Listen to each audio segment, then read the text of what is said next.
Hi friends, welcome back to my channel. ఈరోజు మీకు ఈ సీరియల్లో ఏం జరిగిందో తెలుసుకోవాలి అనుకుంటున్నారా? అయితే వెంటనే మనం సీరియల్లోకి వెళ్ళిపోదాం. ఇంట్లో జరుగుతున్న గందరగోళాన్ని చూసి ఇక కావ్య అయితే అసలు మాయని తీసుకొచ్చి అందరి ముందు పెట్టాలని గట్టిగా నిర్ణయం తీసుకుంటుంది. కానీ రాజ్ మాత్రం కావ్యతో, చూడు, ఇప్పటికే జరుగుతున్న గొడవలు చాలు, నువ్వు బిడ్డ తల్లిని వెతికి తీసుకురావాలి అనే మాటే మరచిపో ప్లీజ్. ఇంతవరకు జరిగిన గొడవలు చాలు. ఇప్పటికీ మమ్మీ చూసావా ఎంత పెద్ద డెసిషన్ తీసుకుందో అని చెప్పడంతో, అంటే మీరు కూడా మీ అమ్మగారు చెప్పినట్టు నాకు విడాకులు ఇచ్చి ఆ దొంగ మాయని పెళ్లి చేసుకుంటారా చెప్పండి అని కావ్య అడగడంతో, ఏయ్ మెంటలా నీకు? నేను చెప్పేది నీకు అర్థం కావట్లేదా? ఆ వచ్చిన అమ్మాయి ఇంట్లో ఎంత రచ్చ చేస్తుందో చూసావు కదా. చివరికి మమ్మీ మనసుని కూడా మార్చేసింది. మరి అలాగే ఇంట్లో ఒక్కొక్కరిగా అందరి మనసుల్ని గెలుచుకుంటే అప్పుడేం చేస్తావు అని అడగడంతో, చూడండి, మీ నిర్ణయం తప్పని నేను రుజువు చేస్తాను. ఆ వచ్చిన మాయ అబద్ధమని, అలాగే ఈ బిడ్డకి అసలు ఈ దుగ్గిరాల వారింటికి ఎటువంటి సంబంధం లేదని సాక్ష్యాలతో నేను నిరూపిస్తాను.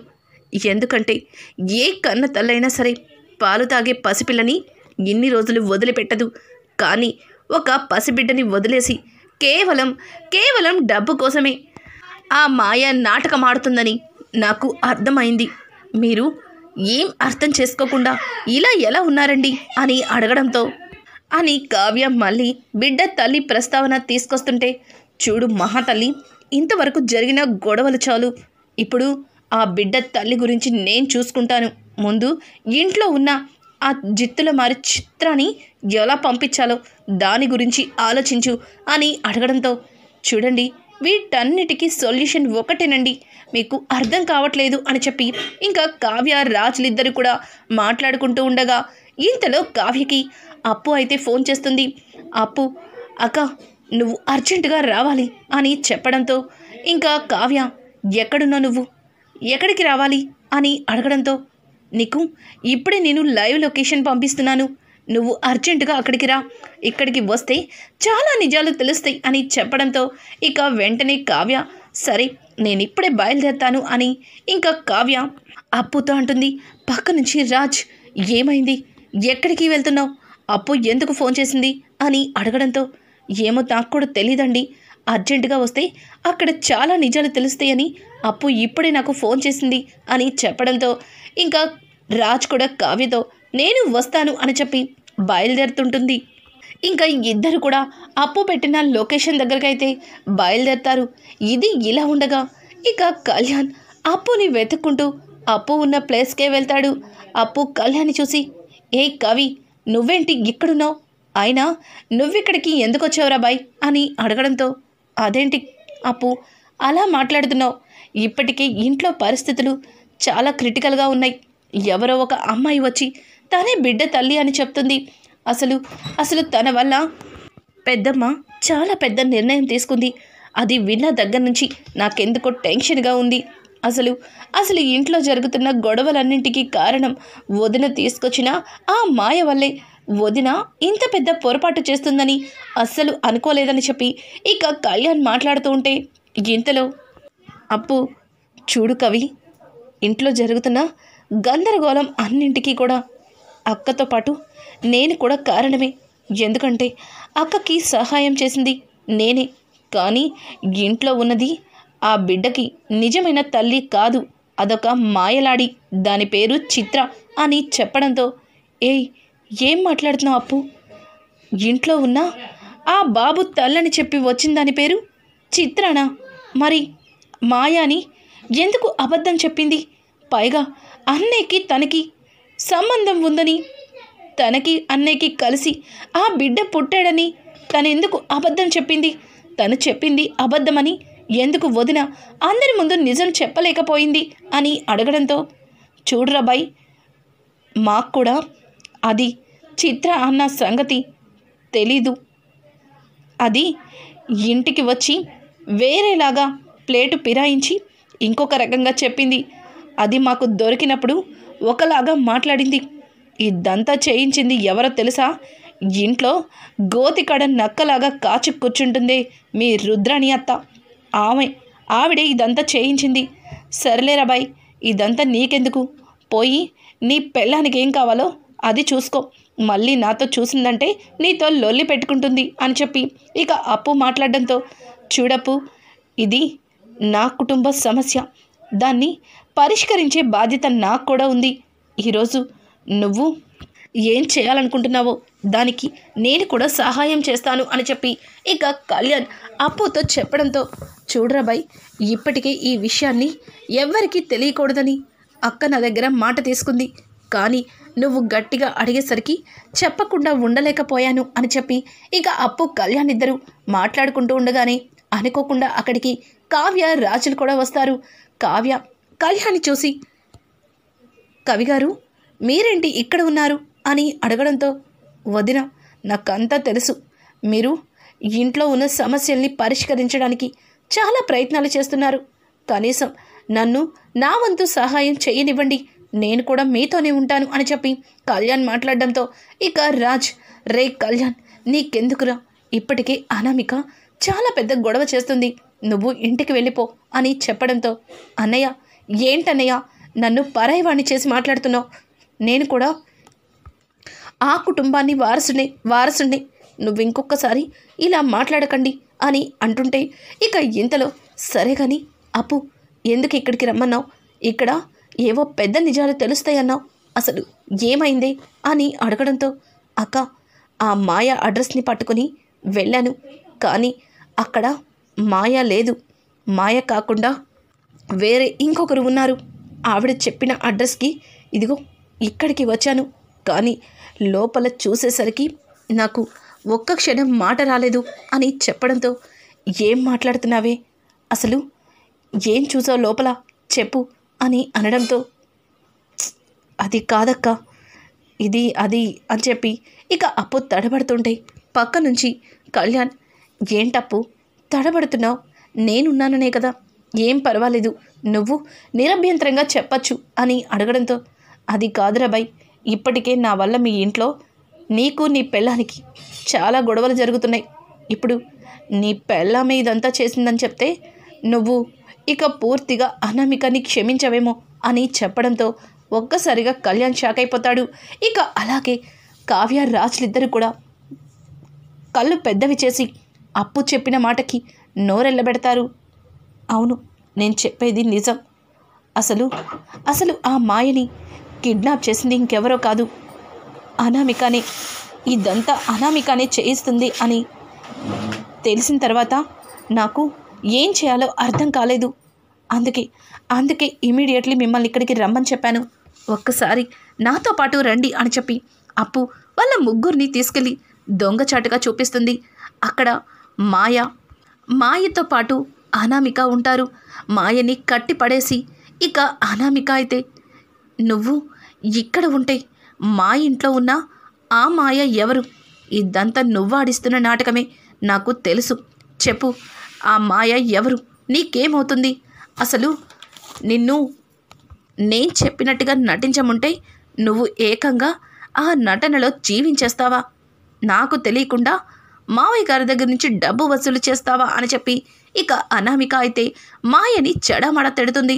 మాయ, చూడు అనామిక, నేను నువ్వు చెప్పినట్టే చేస్తున్నాను. ఇంట్లో ఉన్న ఆ మాయకి నాకు ఎటువంటి సంబంధం లేదు. నేను కావాలంటే ఇప్పుడే వచ్చి అందరికీ నిజం చెప్తాను. నా భర్తకి ఆరోగ్యం బాగోక ఆపరేషన్ కోసం నేను ఈ చెయ్యని తప్పుని ఒప్పుకున్నాను.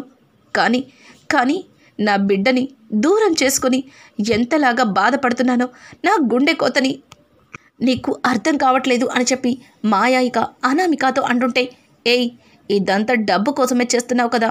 నువ్వు ఊటీ ఆఫీస్లో వర్క్ చేయడమే నాకు లక్. దానివల్లే నేను ఈ రకంగా వాడుకున్నాను. కానీ నేను ఒకటి అనుకుంటే ఇంకొకటి జరిగింది. మావయ్య గారి క్యారెక్టర్ని అందరి మధ్యలో బ్యాట్ చేసి ఆ ఇంటిని ముక్కలు చేయాలనుకున్నా. తర్వాత కళ్యాణ్తో పూర్తిగా నా పుట్టింటికి ఆస్తిని తీసుకుని వెళ్ళిపోవాలనుకున్నా. కానీ ఇప్పుడు కొత్త కథ మొదలైంది. నువ్వు కొద్ది రోజులు ఇక్కడే ఉండు. నేను చెప్పే వరకు బయటికి వచ్చావంటే ఊరుకోను. కానీ ఆ ఇంట్లో ఉన్న మాయ ఎవరు? అసలు తనెందుకు రాజ్ తనకి సంబంధం ఉందని చెప్పింది? అచ్చం నువ్వు ఎలా అయితే ఒక కట్టుకథని క్రియేట్ చేశానో అదే కదా తనకెలా తెలుసు అని చెప్పి ఇక అనామిక కంగారు పడుతుంది. అనామిక కంగారుని చూసి ఇంకా అప్పు అలాగే కళ్యాణ్ అనామిక ముందుకు వెళ్తారు. అనామిక కళ్యాణ్ని చూసి ఇక షాక్ అయిపోతుంది. అక్కడే ఉన్న మాయ ఏం మాట్లాడకుండా భయంగా నిలబడిపోతుంది. ఇక అనామిక అయితే కళ్యాణ్ నువ్వేంటి ఇక్కడున్నావు? నేను కూడా ఇంట్లో జరుగుతున్న గందరగోళానికి ఇక్కడికి వచ్చాను. ఇక్కడ ఇదిగో ఈ పేరు మాయ అంట. తినే బాబుకి తల్లి. మరి తనెందుకు బిడ్డకి తల్లని యాక్ట్ చేస్తుందో అని చెప్పి ఇంకా అనామిక అయితే తడబడుతూ భయంగా కళ్యాణ్కి సమాధానం చెప్తుంటే కళ్యాణ్ ఒక్క మాట కూడా మాట్లాడకుండా అనామిక చెంప చెల్లు మనిపిస్తాడు. ఛీ, నువ్వసలు ఆడతానివేనా? నా ఇంటిని ముక్కలు చేయడానికి నన్ను ప్రేమించినట్టు నటించి నా ఇంట్లోనే అడుగు పెడతావా? నీలాంటి దాన్ని ఈరోజు అస్సలు ఊరుకోను అని చెప్పి ఇక కళ్యాణ్ పక్కనే ఉన్న పెద్ద కర్రని తీసి అనామికని కొట్టబోతాడు.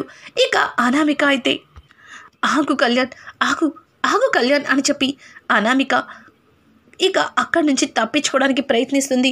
ఇక అనామిక తరపు మనుషులు అక్కడికి వచ్చి ఆ కర్రతో కళ్యాణ్ని కొడతారు.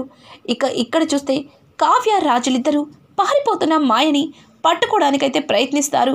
ఇంకా మాయ వాళ్ళకి దొరకకుండా అక్కడి నుంచి తప్పించుకుంటుంది. ఇక్కడ చూస్తే కళ్యాణ్ దెబ్బలతో పడి ఉంటాడు. ఎంతమందితో ఫైట్ చేసినా అప్పు మాత్రం కళ్యాణ్ని కాపాడలేకపోతుంది. కళ్యాణ్ తలకి చాలా పెద్ద గాయమే జరుగుతుంది. ఇక అప్పు కళ్యాణ్ని పట్టుకోబోతుంటే వెనుక నుంచి ఇంకొక రౌడీ వచ్చి అప్పు తల మీద ఒక్కటిస్తాడు. ఇక అప్పు కూడా అక్కడికక్కడే స్పృహ తప్పి పడిపోతుంది. మాయ తప్పించుకోవడంతో కావ్యరాజులిద్దరూ కూడా మళ్ళీ అక్కడికి వస్తారు. కానీ అక్కడ చూస్తే అప్పు అలాగే కళ్యాణ్ ఇద్దరు కూడా కనిపించరు. ఇక అప్పు కళ్యాణ్ని రౌడీలు అక్కడి నుంచి ఎత్తుకెళ్ళి ఒక సీక్రెట్ ప్లేస్లో అయితే పెడతారు. వాళ్ళిద్దరినీ తాడులతో కట్టేసేస్తారు. ఇంకా కావ్యరాజులిద్దరూ ఏంటండి ఇక్కడ అప్పు కళ్యాణ్ లేరు, అప్పు కళ్యాణ్ ఎక్కడికి వెళ్ళినట్టు అని అడగడంతో ఇక రాసైతే ఏమో నాకు కూడా తెలీదు, ఇదంతా వెతికి చూద్దాం అని చెప్పి మొత్తం వెతుకుతుండగా అక్కడ కింద ఒక కర్రకి రక్తం, అలాగే నేల మీద కొంచెం రక్తం కనిపిస్తుంది. అది చూసిన కావ్య ఎవండి రక్తం అండి, రక్తం మరకలు ఇక్కడ ఉన్నాయి అంటే అప్పుకి కళ్యాణ్కి ఏమైనా ప్రమాదం జరుగుంటుందా? నాకెందుకో కంగారుగా ఉంది అని చెప్పి కావ్య భయపడుతుంటే కావ్య మాటలకి రాజ్ చూడు కళ్యాణ్ ఏమీ కాకుండా అప్పు కాపాడుతుందని నాకు అప్పు మీద నమ్మకం ఉంది, నాకు వాళ్ళిద్దరికి ఏ ప్రమాదం జరగదు, నువ్వు కంగారు పడద్దు అని చెప్పి ఇక కావ్య చెయ్యి పట్టుకొని అక్కడి నుంచి రాజ్ తీసుకుని ఇక కళ్యాణ్ అప్పుల కోసం వెతకటం మొదలు పెడతారు. ఇక ఇది ఇలా ఉండగా తాడులతో కట్టేసి ఉన్న అప్పు కళ్యాణ్ దగ్గరికి మాయ అయితే వస్తుంది. మాయని చూసిన అప్పు నువ్వు ఇంత మోసగత్తవని అస్సలు అనుకోలేదు, నీ వైపు న్యాయం లేదు, డబ్బు కోసం ఇంత పని చేస్తావా, చివరికి నీ బిడ్డని కూడా అమ్ముకుంటావా అని చెప్పి అప్పు మాట్లాడడంతో మాయ స్వతహాగా చాలా మంచిది, తన అవసరాన్ని పట్టించి అలా తప్పు చేయవలసి వచ్చింది. మాయ అప్పు మాటలకి లేదు నేను నా బిడ్డని అమ్ముకోలేదు, కేవలం నా భర్తని కాపాడుకోవడం కోసం చిన్న నాటకం ఆడాను, అంతే ఇదంతా వాళ్ళు చెయ్యమంటేనే చేశాను, నేను అట్లాంటి దాన్ని కాదు, మీరు నన్ను తప్పుగా అనుకుంటున్నారు అని చెప్పి మాయ వాళ్ళిద్దరితో మాట్లాడుతుంటే ఇక అప్పు కొద్దిసేపు ఆలోచించి అంటే తిను అనుకున్నంత చెడ్డదేమీ కాదు, ఎలా అయినా సరే ఇక్కడి నుంచి తప్పించుకోవాలి అని చెప్పి ఇక అప్పు చూడు నీ భర్తకి ఆరోగ్యం బాగోకపోతే నువ్వు మా బావతో చెప్పి నీ భర్తకి వైద్యం జరిపించుకోవడానికి సహాయం తీసుకోవాల్సింది, కానీ కన్న బిడ్డని అమ్ముకొని ఇలా తప్పుదారి పట్టడం ఏమాత్రం కూడా బాగోలేదు అని చెప్పి అప్పు మాట్లాడుతూ ఉంటే ఇక మాయ అయితే నన్ను ఏం చేయమంటారు, నా బిడ్డని నాకు కావాలి, నా బిడ్డని వదిలిపెట్టి ఇప్పటికే 2 నెలలయ్యింది, పదే పదే నా బిడ్డే గుర్తొస్తుంది. అక్కడ నా భర్త ఆరోగ్యం పూర్తిగా క్షీణించింది. తనకి ఇంకా 2 రోజుల్లో ఆపరేషన్ జరిపించాలి. ఇక్కడ చూస్తే అనామిక డబ్బు ఇవ్వటం లేదు. అలాగే బిడ్డ దూరం అయ్యి నా గుండె కుళ్ళిపోతుంది అని చెప్పి ఇక మాయ మాటలు వింటుంటే, చూడు ముందు మా కట్లిప్పు, నీ భర్తకి నీ బిడ్డకి ఏమీ కాదు, అంతా మేం చూసుకుంటాం అని చెప్పి కళ్యాణ్ మాట్లాడడంతో ఇక మాయ వాళ్ళ మాటలు నమ్మి అక్కడ రౌడీలకి తెలియకుండా వాళ్ళిద్దరి కట్లు ఉప్పదీస్తుంది. అలాగే వాళ్ళిద్దరితో పాటు ఇంటికైతే బయలుదేరుతుంది. అప్పు కావ్యకి ఫోన్ చేసి, అక్క మేము ఇంటికి వస్తున్నాం, నువ్వు ఇంటికి వచ్చి అని చెప్పడంతో ఇక కావ్య రాజులిద్దరు కూడా ఇంటికైతే బయలుదేరుతారు. కళ్యాణ్ అలాగే అప్పు ఇద్దరిని కూడా గాయాలతో ఇంటికి తీసుకువచ్చిన మాయని చూసి అందరూ ఆశ్చర్యపోతారు. ఇక సుభాష్ అయితే, మాయ ఏంటి ఇక్కడికి వచ్చింది అంటే తినిప్పుడు అందరి ముందు నిజం చెప్పేస్తుందా? ఇప్పుడు అందరి మధ్యలో నేను దోషినవుతానా అని చెప్పి ఇంకా సుభాష్ టెన్షన్ పడుతుంటే ఇంతలో కావ్యరాజులు కూడా అక్కడికి వస్తారు. రాజుని చూసిన మాయ భయపడుతూ తల కిందకి దించుకుంటుంది. ఇక కావ్య మాయ దగ్గరికి వచ్చి, నువ్వు భయపడకు, నీకు మేమున్నాము, నువ్వు జరిగిందేంటో అందరి ముందు చెప్పు అని చెప్పి ఇక మాయని తీసుకొచ్చి జరిగిందైతే కావ్య అందరి ముందు చెప్పిస్తుంది. నేను ఊటీలో స్వరాజ్ గ్రూప్ ఆఫ్ కంపెనీలో వర్క్ చేశాను. నేను రాజ్ సార్ తీసుకొచ్చిన బాబుకి తల్లిని. నా పేరు మాయ. నా భర్తకి ఆరోగ్య సమస్య. తనకి ఇమీడియట్లీ ఆపరేషన్ చేయకపోతే చచ్చిపోతారని డాక్టర్ చెప్పారు. కానీ నెలంతా కష్టపడితే వచ్చే జీతంతో ఇంటద్ది కట్టుకొని ఇంట్లో ఆయనకి మందులు తెచ్చుకొని చూసుకునేసరికి ₹1 కూడా మిగలటం లేదు. కానీ అంత డబ్బు ఖర్చు పెట్టి ఆయనకి ఆపరేషన్ చేపించే స్తోమతలో నేను లేను.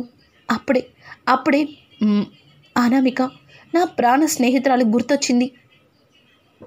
దుగ్గిరాల వారింటి కోడలయ్యింది అని తెలిసింది. తనకి ఫోన్ చేశాను, తనతో కాంటాక్ట్ అయ్యాను, ఏమైనా సహాయం చేస్తుందేమో అని తనని సహాయం కోసం ఎంతగానో అర్థించాను. కానీ తన అవసరాల కోసం నాతో ఒక నాటకాన్ని ఆడించింది. నా బిడ్డని అడ్డం పెట్టుకొని సుభాష్ సార్ దగ్గర డబ్బుని వసూలు చేసేలా చేసింది. ఆయనకి దగ్గరయ్యి ఆయన ద్వారానే ఈ బిడ్డని కన్నట్టుగా నమ్మించమని చెప్పింది. డబ్బు అవసరం నాకు అవన్నీ చేయించింది. కానీ ఆ బిడ్డకి సుభాష్ సార్కి ఎటువంటి సంబంధం లేదు. ఆ బిడ్డ, నా భర్తకి నాకు ప్రేమకి ప్రతిరూపం. దయచేసి ఈ విషయాన్ని ఇంతటితో వదిలేయండి అని చెప్పి ఇక మాయ చెబుతుంటే ఇంతలో రుద్రాని క్లాప్స్ కొట్టుకుంటూ, బాగుంది, చాలా బాగుంది, ముందుగా తినే బిడ్డ తల్లి అని ఒక అమ్మాయిని తీసుకొచ్చావు, ఇప్పుడేమో ఇంకొక అమ్మాయిని తీసుకొచ్చి ఏకంగా మా అన్నకి పుట్టిన కొడుకు అన్నట్టుగా చెప్పిస్తున్నావు. అసలు ఈ దుగ్గిరాల కుటుంబం అంటే నీకు ఒక ఆట బొమ్మలాగా కనిపిస్తుందా? ఏం చేస్తున్నావు? మరి ఈ మాయ పరిస్థితి ఏంటి అని చెప్పి రుద్రాని మాయని ముందుకు తీసుకొచ్చి ఇక కావ్యని నిలదీస్తుంది. ఇంతలో అక్కడికి స్వప్న ఒక వీడియోతో వచ్చి, ఆ మాయ గురించి నేను చెప్తాను, మా చెల్లిని అడిగితే ఏం చెప్తుంది, ఒక్కసారి ఈ వీడియో చూడండి అని చెప్పి తన మొబైల్లో ఉన్న వీడియోనైతే చూపిస్తుంది. కావ్యతో ఇక రుద్రాని మాట్లాడిన మాటలు, ఇంకా మాయ రుద్రాని మాట్లాడుకున్న మాటలు, అక్కడ రాహుల్ కూడా ఉండడం, ఆ వీడియో మొత్తం చూసి అపర్ణాదేవి చాలా కోపం తెచ్చుకొని రుద్రాని చెంప పగలకొడుతుంది.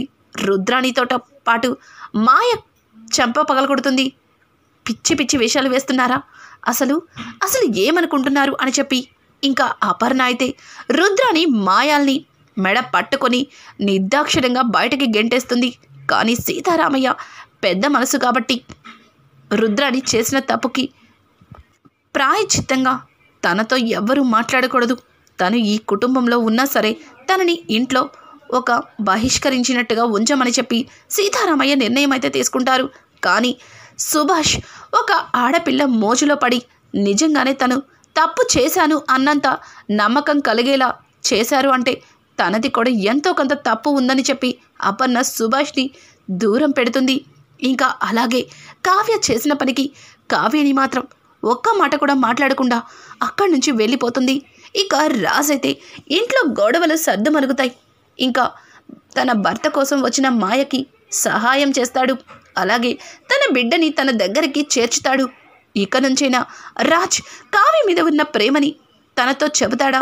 కావ్య రాజ్లం ఇద్దరి మధ్యలో ఇంతవరకు జరిగిన గొడవలన్నీ సర్దుమణిగాయి కాబట్టి ఇక నుంచైనా వాళ్ళిద్దరి మధ్యలో భార్యాభర్తల బంధం సక్రమంగా ఉంటుందా? ఇంట్లో గొడవలన్నింటికీ కారణం అనామిక అన్న నిజాన్ని కావ్య అసలు ఎందుకు బయట పెట్టలేదు?